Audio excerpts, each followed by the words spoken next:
Dear students, fifth semester পরীক্ষা 3 তারিখ থেকে শুরু হয়ে যাচ্ছে। আর্কিটেকচার ডিপার্টমেন্টে ফিফথ সেমিস্টারে একটা খুব important subject design of structures বা ডিজাইন অফ আরসিসি স্ট্রাকচারস। এখানে বেসিক্যালি আমাদের স্ট্রাকচারাল মেম্বারগুলোকে ডিজাইন করতে হবে। স্ট্রাকচারাল মেম্বার বলতে beam, column, slab, staircase, foundation etcetera. Design বলতে বোঝাচ্ছে to give cross section, to give dimension of the cross section.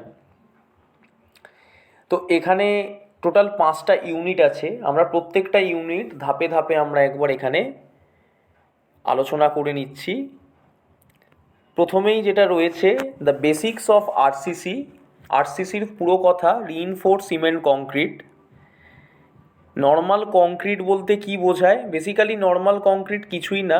Concrete is a homogeneous mixture of cement, fine aggregate, course aggregate and water.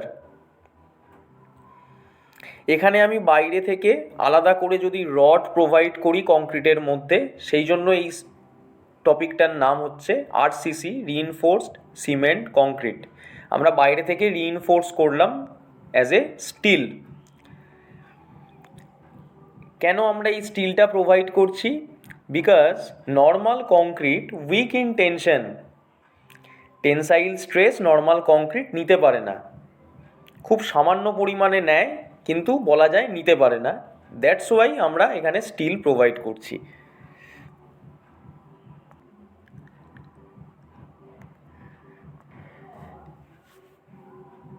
যেহেতু আমাদের এখানে কংক্রিটটা লাগছে, তো কংক্রিটের একটা grade হয়।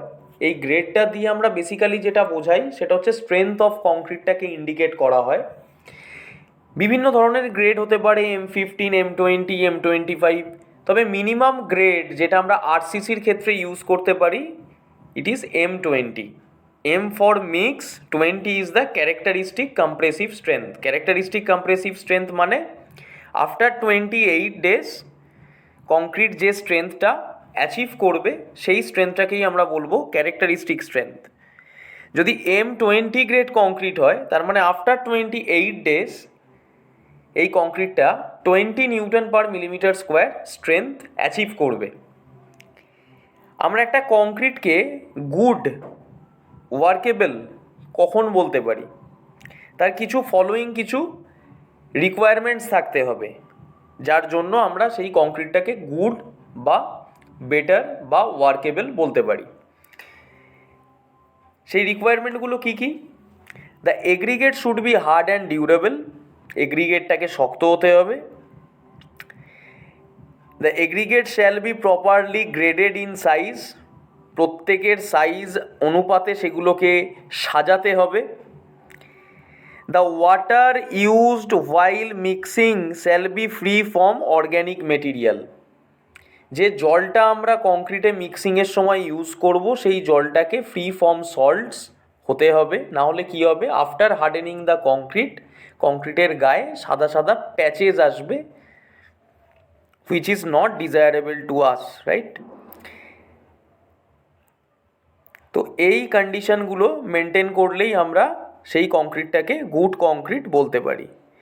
এরপরে যেটা আসছে সেটা হচ্ছে fineness modulus. Fineness modulus is basically a number.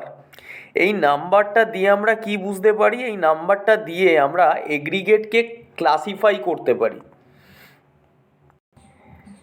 Fineness modulus 2.20 থেকে 2.6 হলে আমরা সেটাকে বলি ফাইন স্যান্ড। 2.6 থেকে 2.9 it is called medium sand. 2.9 থেকে 3.2 it is called coarse sand. আমরা এগ্রিগেট মানে fine aggregate and coarse aggregate, এই দুটোকে ক্লাসিফাই করার জন্য আমরা ফাইননেস মডিউলাসটা ইউজ করছি।